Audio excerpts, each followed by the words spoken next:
A contar los equipos que están inmersos en este sorteo. Lugo, Guadalajara, Castilla, Leganés, esos son los que conforman el grupo 1. En el grupo 2... En el grupo 2 está encabezado por el Eibar y le siguen el Mirandés, el Alavés y el Real Unión de Irún. Grupo 3, Sabadell, Badalona, Alcoyano y Orihuela. Y el grupo 4, el primero es el Murcia, seguido del Sevilla Atlético, del Melilla y el Cádiz.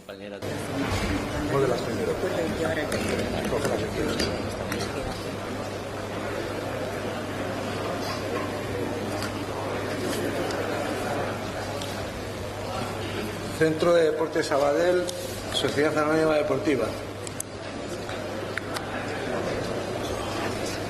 Otra bola, por favor.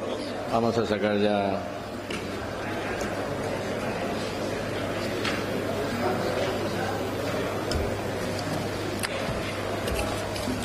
Sociedad Deportiva Eibar, Sociedad Anónima Deportiva.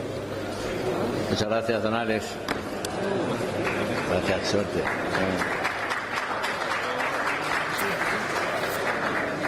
Ya tenemos el primer emparejamiento de la tarde. Sabadell-Eibar. Dos equipos históricos.